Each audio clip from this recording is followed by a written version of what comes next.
എങ്ങനെയാണ് portfolio hub എന്ന് പറഞ്ഞൊരു തോട്ട് പ്രോസസ്സിലേക്ക് വന്നത്? എന്തായിരുന്നു പ്രചോദനം?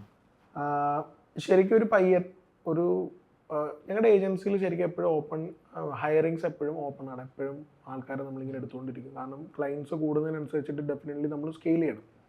അപ്പം ഹയറിങ്ങിൻ്റെ പാർട്ടായിട്ട് ഒരു കൊല്ലം മുമ്പേ, എക്സാക്ട്ലി എനിക്ക് ഡേറ്റ് ഓർമ്മയില്ല, ഒരു വർഷം മുമ്പേ നടന്നൊരു ഇൻസിഡൻ്റ് ആണ്. ഒരു പയ്യൻ ബാംഗ്ലൂരിൽ നിന്ന് അപ്ലൈ ചെയ്തു.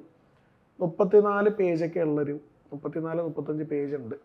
അത് കൃത്യമായിട്ട് ഓർമ്മയുള്ളതെന്ന് വെച്ച് കഴിഞ്ഞാൽ ഒരു ഇൻസിഡൻറ്റ് നടന്നുകൊണ്ടാണ്, അത് ഞാൻ പറയാം. അപ്പം നല്ല പോർട്ട്ഫോളിയോ, ഒരു രക്ഷയില്ല. അപ്പോൾ ഇവൻ്റെ ആ സമയത്ത് ഒരു കമ്പനിയിൽ ഇവൻ ഒരു ട്രെയിനി ആയിട്ട് വർക്ക് ചെയ്തുകൊണ്ടിരുന്നത്, അത് അവൻ എക്സ്പീരിയൻസ് കാണിക്കാനുള്ളൂ. അപ്പോൾ അവിടുത്തെ CTC എന്ന് വെച്ച് കഴിഞ്ഞാൽ വളരെ കുറവാണ്. അപ്പോൾ ഇവൻ്റെ പോർട്ട്ഫോളിയോ, അവനൊരു ട്രെയിനി ആയിട്ട് ഒരു കമ്പനിയിൽ വർക്ക് ചെയ്തു, അതിൻ്റെ CTC വളരെ കുറവ്. ഇവൻ ഇറങ്ങിയിട്ട് 2-3 മാസമായി. അപ്പം പക്ഷേ എൻ്റെ പോർട്ട്ഫോളിയോ ഒരു രക്ഷയില്ല.